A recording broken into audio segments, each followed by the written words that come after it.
Good morning students, मैं पवन Kumar Saini Devshri Vidyashram online classes में आपका हार्दिक स्वागत करता हूं। स्माइल प्रोजेक्ट का आज हम पेपर नंबर 12 स्टडी करेंगे। पेपर नंबर 12 अभी तक हम 11 पेपर पढ़ चुके हैं। इसके बाद में कल से हमारी टॉपिक वाइज क्लासेस होगी, जो मैं ट्रिग्नोमेट्री का टॉपिक लूँगा। इसमें जो 6 मार्क्स का क्वेश्चन आता है, तो आज हम इसका लास्ट पेपर पढ़ते हैं, पेपर नंबर 12। तो आप सभी चैनल को शेयर करें, लाइक करें और सब्सक्राइब करें, जिससे आपको अगला नोटिफिकेशन प्राप्त हो जाए। तो देखते हैं क्वेश्चन नंबर 1। अभाज्य गुणनखंड विधि द्वारा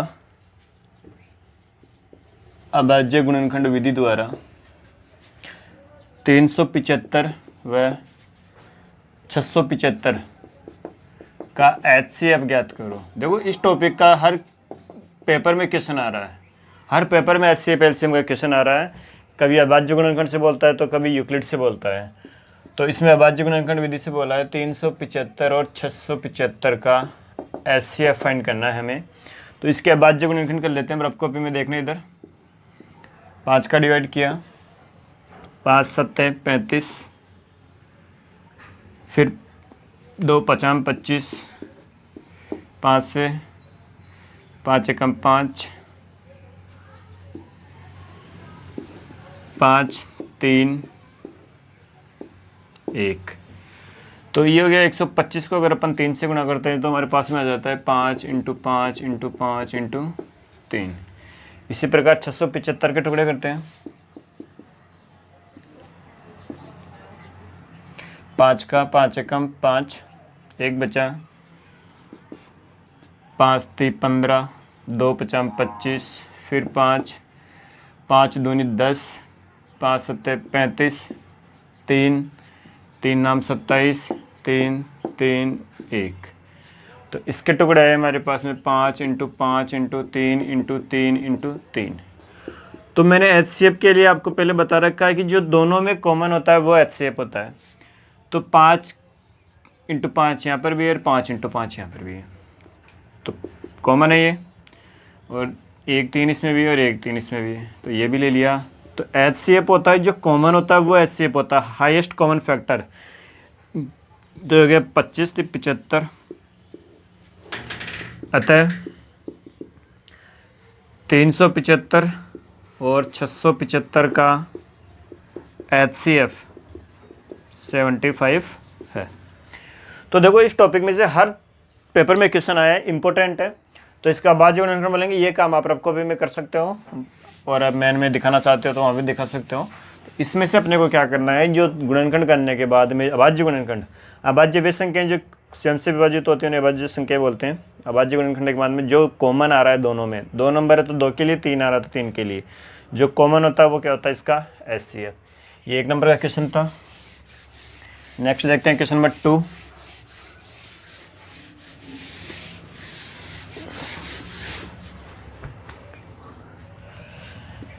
क्वेश्चन नंबर 2, एक ऊर्ध्वाधर खंभे की परछाई उसकी ऊंचाई के बराबर है। क्वेश्चन है, ध्यान से देखना। एक ऊर्ध्वाधर खंभे की परछाई उसकी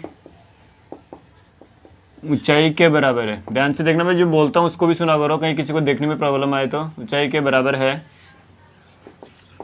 तो सूर्य का उन्नयन कोण ज्ञात करो। सूर्य का उन्नयन कोण ज्ञात करो। चैप्टर नंबर 8 से क्वेश्चन है। पहला ही क्वेश्चन, इसका सॉल्यूशन देखते हैं। हमारे पास में एक बिल्डिंग है जिसकी ऊंचाई है h। अब ये से बोल रहा है जितनी उसकी परछाई उतनी उसकी ऊंचाई है। तो परछाई अगर h, ऊंचाई h है तो ये भी h है, बराबर बोला है दोनों को। तो माना खंबे की ऊंचाई h और ऊंचाई h है तो परछाई भी h। इन्होंने क्या किया, ये सूर्य का उन्नयन कोण पूछा है। पहले भी किया अपन ने क्वेश्चन, जिसमें 1/√3 था।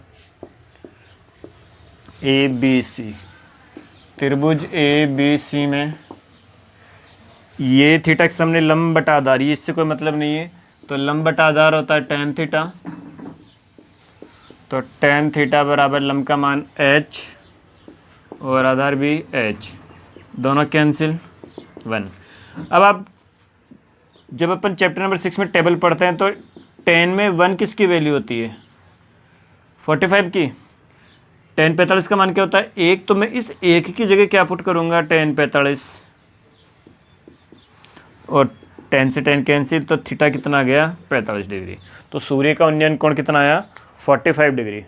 तो ये ऐसे बोला था कि जितनी उसकी ऊंचाई उतनी उसकी परछाई, अगर ऊंचाई को h माना तो परछाई भी कितनी हो गई h। अब हमारे पास में ये दोनों साइड काम आ रही है, इससे कोई मतलब नहीं अपने को, तो थीटा के सामने लंब और आधार, तो लंब बटा आधार क्या होता है tan, दोनों का मान रखा है कैंसिल, सेम संख्या में सेम संख्या का डिवाइड करते हैं तो 1, और 1 tan में किसकी वैल्यू होती है 45 की। तो सूर्य का उन्नयन कोण कितना आ गया 45 डिग्री। नेक्स्ट देखते हैं क्वेश्चन नंबर 3।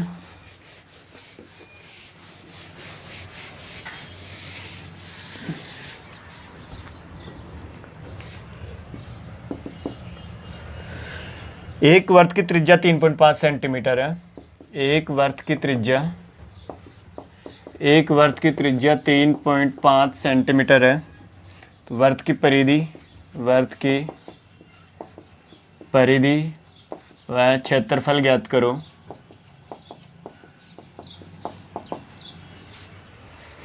तो त्रिज्या दी है इन्होंने, परिधि और क्षेत्रफल पूछा हमसे। एक वर्त है जिसकी त्रिज्या दे रखी है 3.5, यानी आर कितना दे रखा है हमें 3.5 सेंटीमीटर। परिधि ज्ञात करनी है, तो हम जानते हैं वर्त की परिधि का फॉर्मूला क्या होता है। ध्यान रखना क्वेश्चन में एग्जाम में परिधि जगह परिमाप भी लिखा हुआ आ सकता है, तो परिधि और परिमाप एक ही होता है 2 पाई आर। तो 2 × 22/7 और आर का मान 3.5, पॉइंट हटाया अपॉन में 10, 7 पंजे 35, 5 दूनी 10, 2 से 10 कैंसिल, तो परिधि कितनी आ गई 22 सेंटीमीटर। अतः परिधि 22 सेंटीमीटर। नेक्स्ट वर्त का क्षेत्रफल भी पूछा है, तो वर्त का क्षेत्रफल का फॉर्मूला होता है पाई आर स्क्वायर, 22/7, आर का मान 3.5 × 3.5, पॉइंट हटाया बटे में 10, पॉइंट हटाया बटे में 10, तो 7 पंजे 35, 5 दूनी 10, 2 से ये 11, तो हमारे पास में बचा 11 × 35 बटे में 10, गुणा कर लेते हैं 385/10, तो ये कितना आ गया हमारे पास में 38.5 सेंटीमीटर स्क्वायर। तो वर्त का क्षेत्रफल 38.5 सेंटीमीटर स्क्वायर। ध्यान रखना जब भी क्षेत्रफल पूछे तो मीटर स्क्वायर या सेंटीमीटर स्क्वायर आता है, परिधि के आगे नहीं आएगा। तो इन्होंने परिधि पूछी थी 2 पाई आर और क्षेत्रफल पूछा था पाई आर स्क्वायर। तो परिधि कितनी आई 22 सेंटीमीटर और क्षेत्रफल कितना आया 38.5 सेंटीमीटर। नेक्स्ट देखते हैं क्वेश्चन नंबर 4। साथ साथ में इसको नोट करते रहें हर क्वेश्चन को, ठीक है। अब तक 12 पेपर पढ़ चुके हैं, यह हमारा 12वां पेपर है। Next question number 4।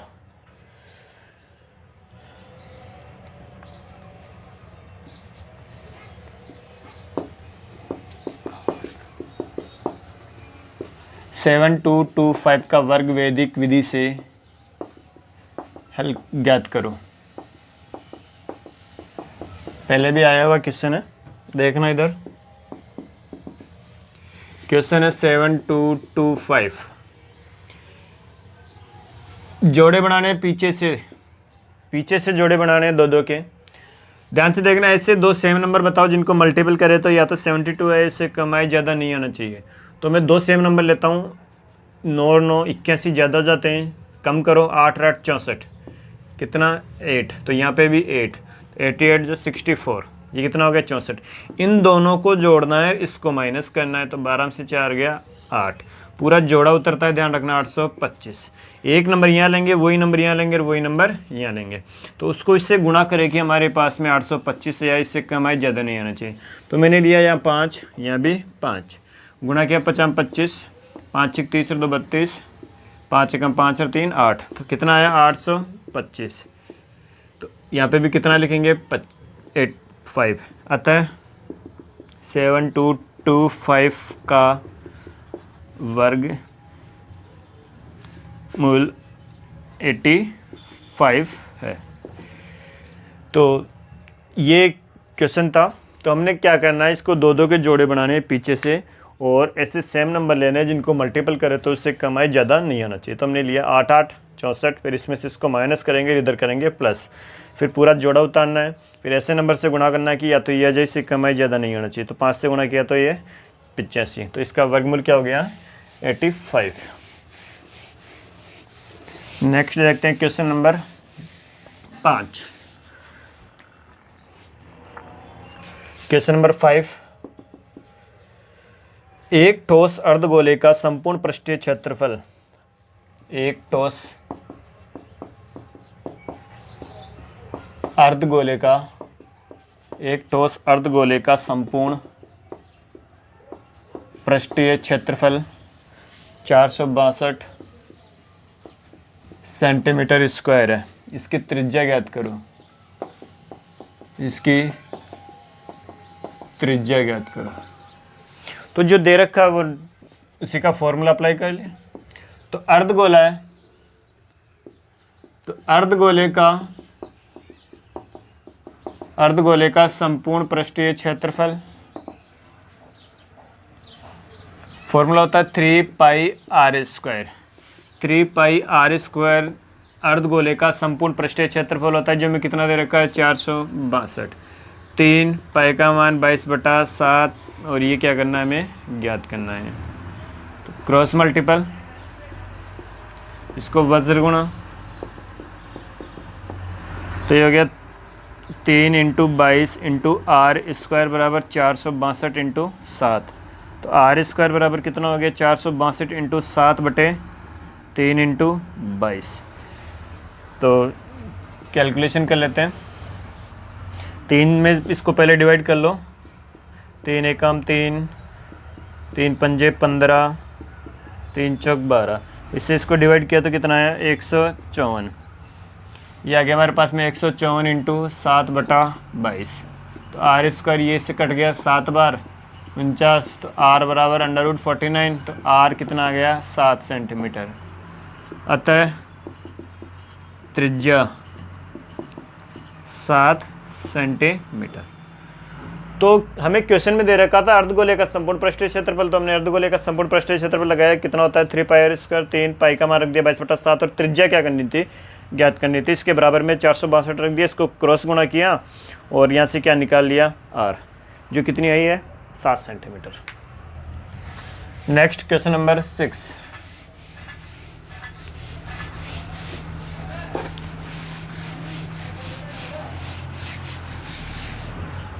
Question number 6 लेते हैं नेक्स्ट। अच्छा क्वेश्चन है, यूक्लिड विभाजन प्रमेय, पहली बार आया है, ध्यान से देखना। यूक्लिड विभाजन प्रमेय का प्रयोग कर दर्शाइए कि, यूक्लिड विभाजन प्रमेय का प्रयोग कर दर्शाइए कि किसी धनात्मक पूर्णांक का वर्ग, किसी धनात्मक पूर्णांक का वर्ग 3m या 3m+1 होता है। 3m या 3m+1 होता है, जहाँ m क्या पूर्णांक है, जहाँ m पूर्णांक है। ध्यान से देखना इसको। हमें क्वेश्चन में दिया विभाजन का प्रयोग कर दर्शाइए कि किसी धनात्मक पूर्णांक का वर्ग। तो मैंने क्या किया, इसको माना x बराबर 3q, 3 का गुणांक है तो 3 का गुणांक में ले लो, m को छोड़ के कुछ भी मान सकते हैं। तो मैंने x बराबर 3q माना। वर्ग के लिए बोला है, दोनों तरफ वर्ग करने पर तो x स्क्वायर बराबर 3q का स्क्वायर, x स्क्वायर बराबर हो गया 9q²। मैं इसके टुकड़े कर रहा हूँ 3 × 3q²। अब क्या किया मैंने, इस वाले को 3q² को क्या मान लिया m, तो ये क्या बन गया हमारे पास में 3m। नेक्स्ट देखते हैं। इसी प्रकार x बराबर 3q+1 माना मैंने। यूक्लिड विभाजन प्रमेय से बोलते हैं कि जो नंबर होता है तो जो आर का मान होता है वो इससे छोटा होता है बी से। आर का मान 0 या 0 से बड़ा और बी से क्या होता है, छोटा। तो आर का मान हम कहाँ तक ले सकते हैं, 0 यहाँ लिया, फिर 1 2 तक ले सकते हैं। तो आर का मान 1 लिया, फिर वो दोनों तरफ वर्ग करने पर एक्स स्क्वायर बराबर 3q + 1 का होल स्क्वायर। तो एक्स स्क्वायर बराबर a + b का होल स्क्वायर।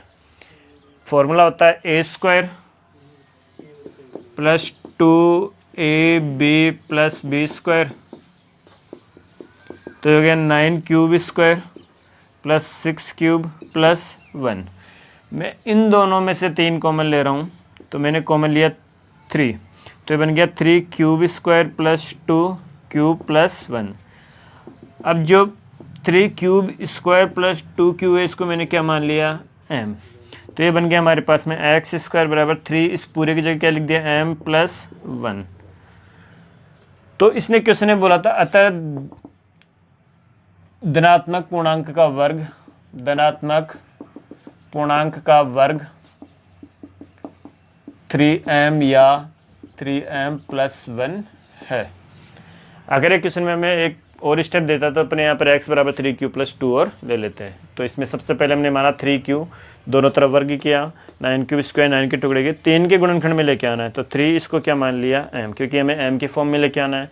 फिर x बराबर 3q + 1, दोनों तरफ वर्ग किया, यहाँ पे लगाया a + b का होल स्क्वायर, जो क्या होता है a² + 2ab + b²।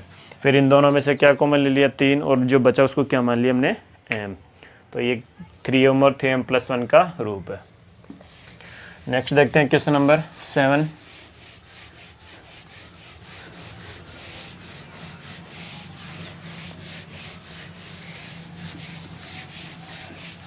सारे पेपर की हमें दोबारा प्रैक्टिस करने भी आपके पास में अभी भी 15 दिन का समय शेष है। नेक्स्ट देखो क्वेश्चन नंबर 7, रचना वाला क्वेश्चन है। 5 सेंटीमीटर त्रिज्या वाले समबाहु, 5 सेंटीमीटर त्रिज्या वाले समबाहु त्रिभुज, 5 सेंटीमीटर भुजा वाले समबाहु त्रिभुज के अंतर्गत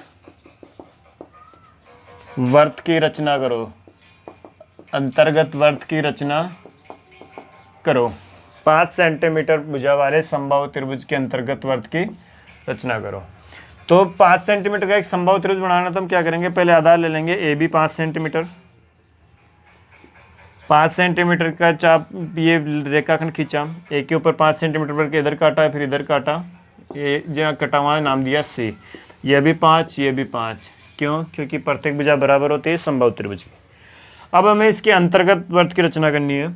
तो अंतर्गत वर्त की रचना करने के लिए कोणों का समद्विभाजन करते हैं। मैंने पहले भी बताया था, अंतर्गत के लिए कोणों का समद्विभाजन और परिगत वर्त के लिए भुजाओं का समद्विभाजन।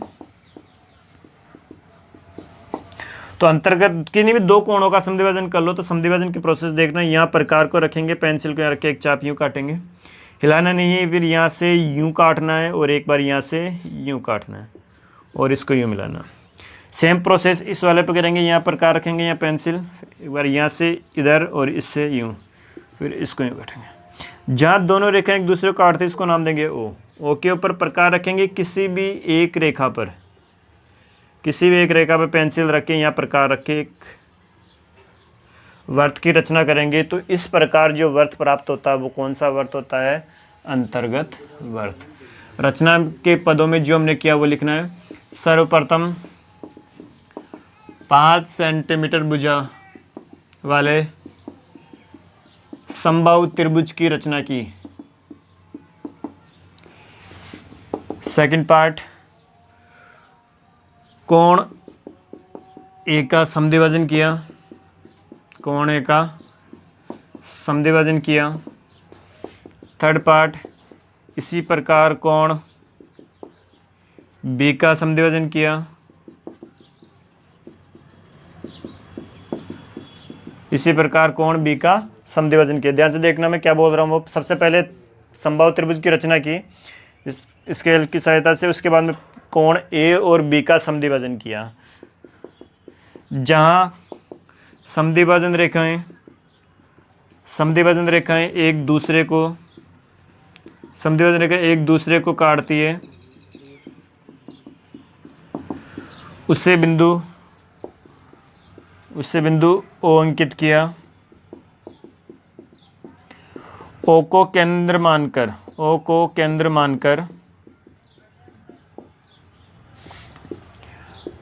ओपी त्रिज्या का अंतर्गत वर्त खींचा। तो ये 3 नंबर का क्वेश्चन होता है, जिसमें से 2 नंबर हमें डायग्राम बनाने के मिलते हैं, 1 नंबर मिलता है हमें रचना का। तो ये रचना का क्वेश्चन था। अब इस टॉपिक में से 3 टॉपिक इंपॉर्टेंट है इस रचना वाले चैप्टर में से। पहला स्पर्श रेखा की रचना करना, दूसरा परिगत वर्त और तीसरा अंतर्गत। इन तीनों में से एक क्वेश्चन 101% आएगा, स्पर्श रेखा, परिगत और अंतर्गत। नेक्स्ट क्वेश्चन नंबर 8 देखते हैं।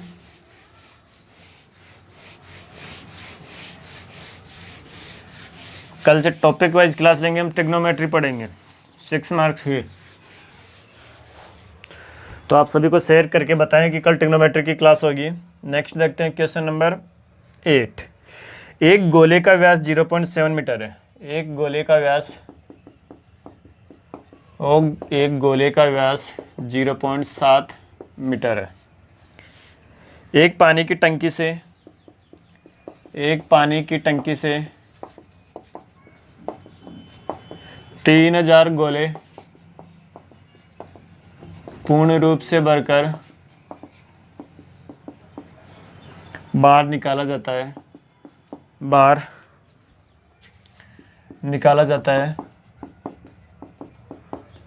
तो निकाले गए पानी का आयतन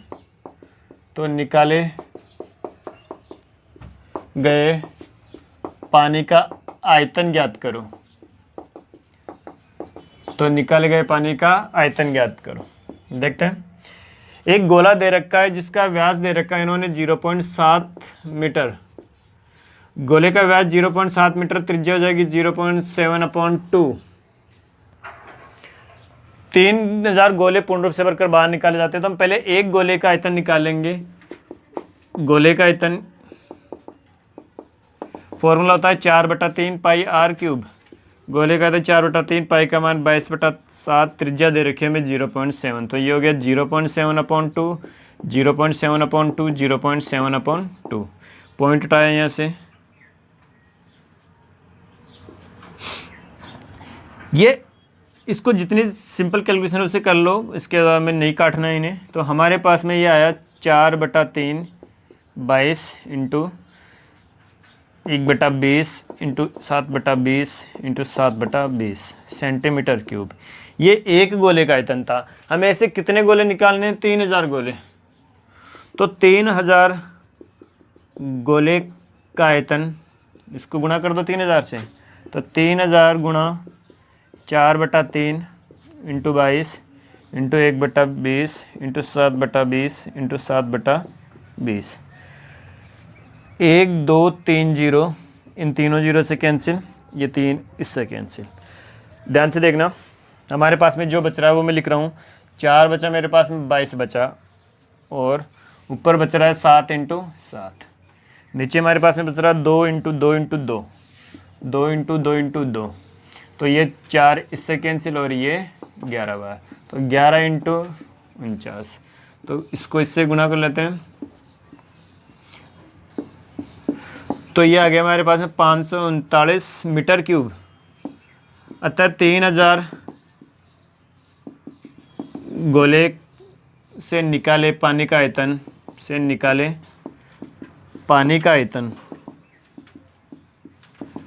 3000 मीटर क्यूब है। तो हम क्या करेंगे, पहले एक गोले का आयतन निकाल लेंगे और उस एक गोले को आयतन को निकालने के बाद में कितने से गुणा कर देंगे? 3000 से। मैंने इसकी कैलकुलेशन इसलिए नहीं की, आप कैलकुलेशन करके पॉइंट में आएगा, पॉइंट में आते ही नेक्स्ट आगे स्टेप हार्ड हो जाएगी, इस वजह से इसको पॉइंट में नहीं किया, डायरेक्ट 3000 से मल्टीपल कर दिया। नेक्स्ट देखते हैं क्वेश्चन नंबर 9।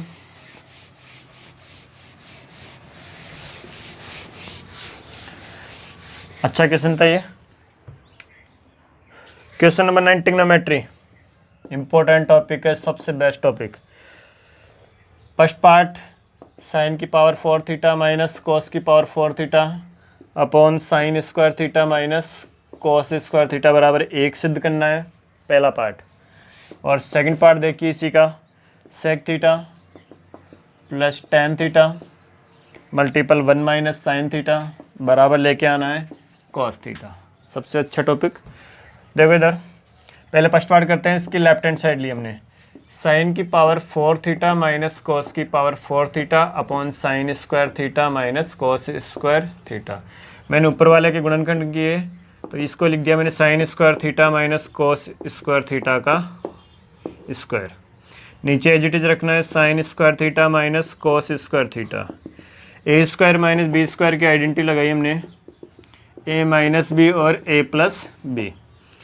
तो ये हो गया हमारे पास में a माइनस बी, ये पूरा a है ये b है, और a प्लस बी, और इसका हर ऐसे कैसे रहेगा sign square theta minus cos square theta. ये कैंसिल, इससे क्या बचा हमारे पास में sign square theta plus cos square theta, जो कितना होता है 1। तो इस प्रकार LHS बराबर RHS। यहाँ पे लगाया हमने गुणनखंड कर लिए, जैसे a की पावर 4 माइनस बी की पावर 4 आपने छोटे क्लासेस में किया था 8th क्लास में।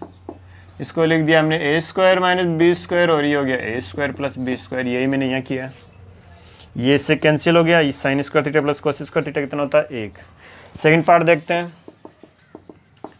लेफ्ट हैंड साइड ली, sec theta plus tan theta 1 minus sine theta, सबको साइन कोस में कन्वर्ट कर लो, तो ये हो गया 1 अपॉन कॉस थीटा, और ये हो गया sine theta upon cos theta. ये से रहेगा 1 माइनस साइन थीटा, एलसीएम लिया कॉस थीटा, तो ये बन गया हमारे पास में 1 प्लस साइन थीटा, और ये 1 माइनस साइन थीटा। ए प्लस बी, ए माइनस बी हमारे पास में होता है ए स्क्वायर माइनस बी स्क्वायर। तो ये ए प्लस बी, ए माइनस बी को गुणा करूंगा तो क्या बन गया ए स्क्वायर माइनस बी स्क्वायर, यानी 1 माइनस साइन स्क्वायर थीटा और बटे में cos theta. 1 minus sign square theta क्या होता है cos square theta, 1 minus sign square theta क्या होता है कॉस स्क्वायर थीटा, अपॉन में कॉस थीटा। तो इसका एक कॉस कट गया तो ये कॉस थीटा। तो ये LHS बराबर RHS। ये दोनों पार्ट हो गए इसके क्वेश्चन नंबर 9 के। नेक्स्ट क्वेश्चन देखते हैं, क्वेश्चन नंबर 10 लास्ट। नोट करते रहे इनको कॉपी में साथ साथ में, और ज़्यादा से ज़्यादा शेयर करें। लास्ट वाला क्वेश्चन हमने पहले पढ़ रखा है, इसमें से पहले आया हुआ है, वही पी का मान ज्ञात करना, चैप्टर नंबर 9 में से निर्देशांक ज्यामिति। तो वह अनुपात ज्ञात करो, वह अनुपात ज्ञात करो जबकि बिंदु -3, P बिंदुओं -5, -4 व -2, 3 को अंतः विभाजित करता है।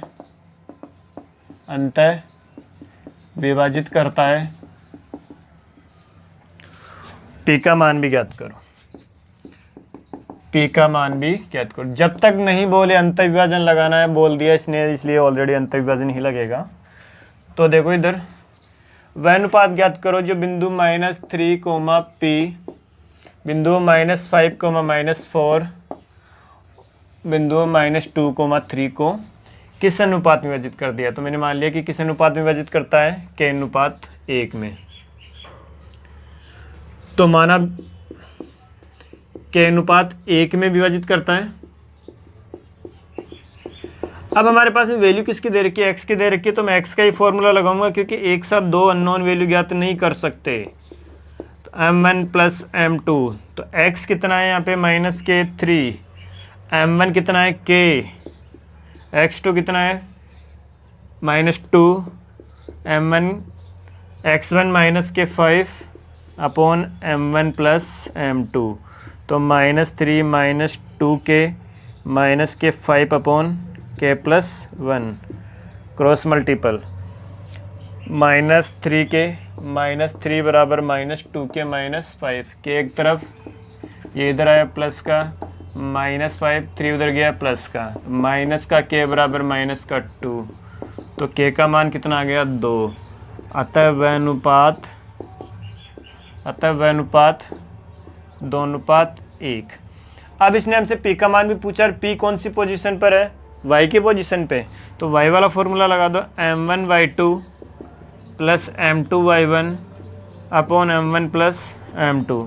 तो y की जगह p का मान ज्ञात करना, y की जगह p, m1 निकाल चुके हैं 2, y2 3, m2 1, y1 माइनस के 4 अपॉन m1 प्लस m2।